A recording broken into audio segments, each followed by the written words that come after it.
میری بہن کی شادی تھی اور میں بے تحاشا خوش تھی۔ میری بہن چپ چپ سی تھی۔ شاید ہر لڑکی شادی کے موقع پر اپنے گھر والوں سے دور ہونے کا سوچ کر افسردہ ہو جاتی ہے۔ ہم دو بہنوں کا ایک بھائی تھا، والد انتقال کر چکے تھے۔ ہم بہنوں میں دوستی بھی بہت تھی۔ بہن کی رخصتی کا سوچ کر تو میں اداس ہونے لگی تھی۔ اس کے جانے کے بعد میں تو بالکل تنہا رہ جاتی، کیونکہ میری بہن سے ہی دوستی تھی۔ میں ہر بات اپنی بہن سے ہی کرتی تھی، وہ بھی مجھ سے دور رہنے سے اداس رہتی تھی۔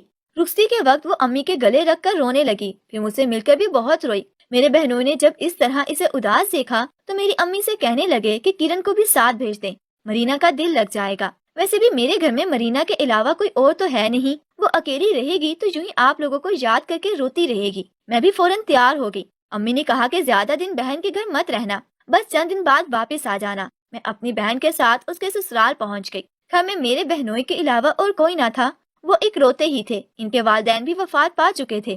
رات کو میں ایک الگ کمرے میں سونے چلی گئی، لیکن ابھی مجھے آدھا گھنٹہ نہ گزرا تھا کہ میرے کمرے کا دروازہ کسی نے کھٹکھٹایا۔ مجھے کچھ خوف سا محسوس ہوا۔ مرینا اور اسماعیل بھائی تو اپنے کمرے میں ہوں گے، اسماعیل بھائی جہاں اکیلے رہتے ہیں، تو اس وقت میرا دروازہ کون کھٹکھٹا سکتا ہے؟ میں کچھ ڈر سی گئی تھی، لیکن اگلی دستک پر مجھے اسماعیل بھائی کی آواز آئی، کرن دروازہ کھولو۔ میرا رکا ہوا سانس بحال ہو گیا۔ میں نے بیڈ سے اٹھ کر فوراً دروازہ کھول دیا۔ وہ کہنے لگا کہ مرینا کے سر میں بہت درد ہو رہا ہے اور وہ تمہیں بلا رہی ہے۔ ایسا کرو کہ تم اس کے ساتھ سو جاؤ، میں اس کمرے میں لیٹ جاؤں گا۔ مجھے سن کر کچھ حیرت ہوئی تھی۔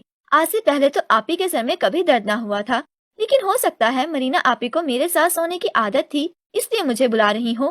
میں اپنی بہن کے کمرے میں گئی۔ میری بہن اپنے آنسو پوچھ رہی تھی۔ مجھے دیکھ کر کچھ پرسکون سی ہو گئی تھی۔ میں نے کہا کہ آپی کیا بات ہے، کیوں اتنی پریشان ہے؟ کہنے لگی کہ کرن تم میرے پاس سو جاؤ، مجھے یہاں سے نہ جانے کیوں گھٹن سی محسوس ہو رہی ہے۔ امی بہت یاد آ رہی ہیں۔ میری بہن ابھی بھی ویسے ہی دلہن بنی ہوئی تھی۔ میں نے کہا کہ میرا یہاں آپ کے کمرے میں رہنا غیر مناسب سی بات ہے، میں کیسے سو سکتی ہوں؟ اسماعیل بھائی کیا سوچیں گے؟ میری بات سن کر وہ کہنے لگی کہ میں انہیں کہہ چکی ہوں کہ میرے سر میں درد ہے، انہیں کوئی اعتراض نہیں ہے۔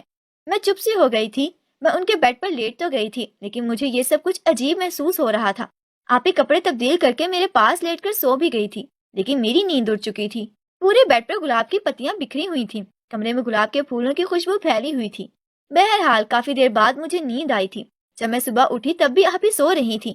میں اٹھ کر کمرے سے باہر چلی گئی۔ مجھے کچن میں شور کی آوازیں آ رہی تھی۔ جب میں کچن میں گئی تو اسماعیل بھائی ناشتہ بنا رہے تھے اور ایک ملازمہ برتن دھو رہی تھی۔ مجھے دیکھ کر مسکرانے لگی، کہنے لگی صاحب جی آپ کی دلہن تو بڑی ہی پیاری ہے۔ وہ سمجھے کہ شاید میں مرینا ہوں۔ اسماعیل بھائی نے پلٹ کر مجھے دیکھا تو ہنسنے لگے۔ ملازمہ سے مخاطب ہو کر کہنے لگے کہ یہ میری بیوی نہیں ہے، یہ تو مرینا کی چھوٹی بہن ہے۔ پھر مجھ سے کہنے لگے کہ کیا میں ناشتہ کروں گی؟ میں نے کہا کہ بھائی آپ باہر جا کر بیٹھ جائیں، ناشتہ میں بنا دوں گی۔ وہ کہنے لگے کہ نہیں میں بنا لوں گا، مجھے عادت ہے یہ سب کام کرنے کی۔ تم ذرا اپنی بہن کو اٹھا دو، نازیہ نے اسے دیکھنا ہے، کب سے میرا سر کھا رہی ہے۔ اسماعیل بھائی نے مسکراتے ہوئے ملازمہ کی طرف دیکھ کر کہا۔ میں کچن سے باہر گئی۔ جب کمرے میں گئی تو آپی ابھی تک سو رہی تھی۔ میں نے آپی کو اٹھایا تو وہ جھنجھلا سی گئی، کہنے لگی کیوں مجھے پریشان کر رہی ہو؟ میں نے کہا آپی آپ اٹھ کر ناشتہ کر لیں۔ وہ اٹھ کر بیٹھ گئی، مجھے غصے سے دیکھا اور کہنے لگی ابھی تم جاؤ میں تیار ہو کر آتی ہوں۔ میں باہر آ گئی۔ میں نے اسماعیل بھائی کے ساتھ ناشتہ ٹیبل پر رکھا۔ آپی تیار ہو کر باہر آ گئی تھی، اسماعیل بھائی کے ساتھ ٹیبل پر بیٹھ گئی۔ اسماعیل بھائی نے ان کا تعارف ملازمہ سے کرایا کہ ملازمہ کی خوش اخلاقی کا جواب بھی آپی نے روکھے انداز میں دیا۔ پورا دن آپی اپنی سہیلیوں سے فون پر باتیں کرتی رہی۔ میں کچن میں کھانا بنانے لگ گئی۔ اسماعیل بھائی کسی کام سے باہر چلے گئے۔ رات کو جب وہ لوٹے تو کھانا کھانے کے بعد آپی سر درد کا کہنے لگی۔ اسماعیل بھائی پریشان ہو گئے، میں بھی پریشان سی ہو گئی کہ آپی کے سر میں پھر سے درد کیوں شروع ہو گیا ہے۔ اسماعیل بھائی آپی سے کہنے لگے کہ مرینا میں تمہیں ڈاکٹر کے پاس لے چلتا ہوں۔ آپی کہنے لگی کہ نہیں ابھی نہیں، میں سر درد کی گولی کھا کر سو جاؤں گی تو ٹھیک ہو جائیں گی۔ پھر آپی مجھ سے کہنے لگی کہ کرن میرے کمرے میں آ کر میرا سر دبا دو۔ میں اٹھ کے ان کے کمرے میں چلی گئی اور آپی کا سر دبانے لگی۔ آپی مجھ سے کہنے لگی کہ تم رات کو میرے ساتھ ہی سو جانا۔ مجھے آپی کی یہ بات کچھ عجیب لگی۔ میں نے انکار کر دیا۔ میں نے کہا کہ یہ غیر مناسب سی بات ہے، کل بھی آپ نے مجھے اپنے ساتھ سلا لیا تھا، اسماعیل بھائی کیا سوچ رہے ہوں گے؟ میں تو کل واپس اپنے گھر چلی جاؤں گی۔ میری بات سن کر آپی رونے لگی، کہنے لگی مجھے اکیلا اس شخص کے پاس مت چھوڑ کے جاؤ، جیسا یہ شخص نظر آتا ہے ویسا ہے نہیں۔ تم نہیں جانتی کہ اس نے مجھے کیا دھمکیاں دی ہیں، میں تمہیں نہیں بتا سکتی، اس لیے ابھی یہاں سے مت جاؤ اور میرے پاس سو جاؤ۔ آپی کی بات سن کر میں پریشان سی ہو گئی تھی۔ آخر ایسی کیا بات تھی دونوں کے بیچ کہ آپی اسماعیل بھائی سے اتنا خوف کھا رہی تھی؟ آپی کے چہرے پر بھی بدحواسی سی چھائی ہوئی تھی۔ میں اس رات بھی آپی کے ساتھ سو گئی تھی۔ دوسرے دن بھائی مجھے واپسی کے لیے لینے آ گئے تھے، لیکن میں نے جانے سے انکار کر دیا۔ میں نے کہا کہ کچھ دن آپی کے ساتھ ہی رہوں گی۔ میں یہ دیکھنا چاہتی تھی کہ آخر کیا وجہ ہے، آپی کیوں اپنے شوہر سے اتنا گھبرا رہی ہیں۔ بظاہر تو اسماعیل بھائی اچھے ہی دکھتے ہیں۔ آپی نے بھی میرے بھائی سے کہا کہ کرن کو میرے پاس ہی رہنے دو، 1 ماہ بعد آ کر لے جانا۔ بھائی مجھے وہیں چھوڑ کر واپس چلے گئے۔ اب میں اسماعیل بھائی کی حرکتوں کو نوٹ کرنے لگی۔ وہ کھانے کے دوران آپی کو گھور گھور کر دیکھتے رہتے تھے۔ آپی بھی ان کے اس طرح گھورنے پر گھبرا سی جاتی تھی۔ نہ جانے ان کے ساتھ ایسے کیوں تھا، حالانکہ مجھ سے بالکل ٹھیک سے بات کرتے تھے، چھوٹی بہنوں کی طرح سمجھتے تھے، لیکن اس کے بعد جو کچھ میرے ساتھ ہوا میرے لیے ناقابل فراموش تھا۔ کھانا کھانے کے وقت اسماعیل بھائی نے آپی سے کہا کہ وہ ان کے ساتھ باہر آئس کریم کھانے چلیں۔ یہ سنتے ہی آپی کے چہرے کا رنگ اڑنے لگا۔ آپی نے انہیں ہچکچاتے ہوئے منع کر دیا، کہنے لگی کہ میں آئس کریم نہیں کھاتی، کرن کو آئس کریم بہت پسند ہے، آپ کرن کو اپنے ساتھ لے جائیں۔ آئس کریم تو مجھے واقعی ہی بہت پسند تھی۔ اسماعیل بھائی پھر سے آپی کو گھورنے لگے، لیکن انہیں کہا کچھ نہیں اور مجھے اپنے ساتھ آئس کریم کھلانے لے گئے۔ مجھ سے ہنس کر باتیں کرتے رہے، کہنے لگے کہ تمہاری آپی بہت ہی سڑیل مزاج کی ہے، لیکن تمہاری عادت اچھی ہے۔ مجھے ان کی یہ بات کچھ اچھی نہ لگی۔ میں نے کہا کہ ایسی بات نہیں ہے، میری آپی بہت اچھی ہیں۔ کہنے لگے مجھ سے تو بات تک نہیں کرتی، مجھے دیکھ کر ڈرنے کا ڈرامہ شروع کر دیتی ہے، جیسے میں اس کا شوہر نہیں بلکہ دشمن ہوں۔ وہ یہ بات مسکراتے ہوئے کہہ رہے تھے۔ مجھے لگا کہ مذاق کر رہے ہیں، تو میں نے بھی بات مذاق سمجھ کر ختم کر دی۔ ایک بار میری رات کو آنکھ کھلی تو مجھے آپی کے کمرے سے لڑنے کی آوازیں آ رہی تھی۔ نہ جانے کس بات پر بحث تھی۔ میں فوراً اٹھ کر بیٹھ گئی۔ پہلے تو سوچا کہ مجھے میاں بیوی کی باتیں نہیں سننی چاہیے، لیکن جب بحث طویل ہو گئی اور لڑائی بدتریج جاری رہی تو میں اٹھ کر اپنے کمرے سے باہر نکل گئی۔ جب میں آپی کے کمرے کے پاس پہنچی تو آپی کے رونے کی آوازیں آ رہی تھی۔ اسماعیل بھائی کا اصل روپ تو اب میرے سامنے آنے لگا تھا۔ وہ بھی چلا رہے تھے، کہہ رہے تھے بند کرو اپنا یہ رونا دھونا، کب سے تمہیں سمجھانے کی کوشش کر رہا ہوں، لیکن تم ہو کہ میری بات سے صاف انکار کی جا رہی ہو۔ آپی کہنے لگی کہ میں بات نہیں مان سکتی، میں کرن کو واپس نہیں بھیجوں گی۔ میری بہن آپ کو کیا کہتی ہے، اسے 1 ماہ تک میرے پاس رہنے دیں، بعد میں اسے بھیج دوں گی، لیکن ابھی مجھے اس کی ضرورت ہے۔ میرے سر میں بہت درد ہے، خدا کے لیے مجھے سکون سے سونے دیں۔ اس پر بھائی بھی خاموش ہو گئے۔ مجھے اسماعیل بھائی کا اصل روپ دیکھ کر افسوس ہو رہا تھا، لیکن میں اپنی آپی کو اس وقت اکیلا چھوڑ کر نہیں جا سکتی تھی، کیونکہ ابھی آپی کو میری نہ جانے کیا ضرورت تھی۔ ابھی اسماعیل بھائی کا رویہ مجھ سے ویسا پہلے جیسا ہی تھا، لیکن اب تو وہ میرا اور بھی خیال رکھنے لگے تھے۔ میرے روز کبھی جوس تو کبھی آئس کریم لا کر دیتے، جسے کھاتے ہی کچھ دیر بعد مجھے نیند آنے لگتی اور میں ایسی گہری نیند سو جاتی تھی کہ صبح ہی میری آنکھ کھلتی تھی، لیکن آپی کا چہرہ اترا ہوا ہوتا۔ ایک بار میرے پیٹ میں شدت سے درد ہونے لگا۔ آپی مجھے قریبی ڈاکٹر کے پاس لے گئی۔ جو بات ڈاکٹر نے مجھے بتائی میرے تو سن کر ہوش ہی اڑ گئے تھے۔ ڈاکٹر نے کہا کہ میں حاملہ ہوں۔ میں تو یہ سن کر ہی چکرا سی گئی تھی۔ میری بہن بھی پریشان ہو گئی تھی، میں تو رونے لگی تھی۔ میں نے گھر آتے ہی آپی سے کہا کہ ڈاکٹر جھوٹ بولتے ہیں، لیکن آپی کہنے لگی کہ نہیں، وہ سچ کہہ رہے تھے۔ میں نے تم سے پہلے ہی کہا تھا کہ وہ شخص اچھا نہیں ہے، دیکھا اب اس نے تمہارے ساتھ کیا کیا ہے، اسے تمہیں برباد کر دیا ہے، تمہاری عزت خراب کر دی ہے، تم کسی کو منہ دکھانے کے قابل نہیں رہی۔ یہ کہہ کر آپی بھی پھوٹ پھوٹ کر رونے لگی۔ میں خود بے تحاشا رو رہی تھی۔ پھر مجھے یاد آنے لگا کہ اسماعیل بھائی مجھے جوس اور آئس کریم لا کر دیتے تھے، شاید اس میں کچھ گڑبڑ تھی۔ وہ کھاتے ہی مجھے نیند آنے لگتی تھی اور میں گہری نیند سو جاتی تھی۔ شاید مجھے نیند کا جوس پلا کر انہوں نے، میں تو یہ سوچ بھی نہیں سکتی تھی کہ اسماعیل بھائی ایسے گھٹیا انسان ہو سکتے ہیں۔ مجھے ان سے نفرت سی محسوس ہونے لگی۔ رات کو جب اسماعیل بھائی گھر آئے تو میرے لیے جوس لے کر آئے تھے۔ میں نے نفرت سے انہیں دیکھا۔ آپی نے تو غصے سے ان کا گریبان ہی پکڑ لیا تھا۔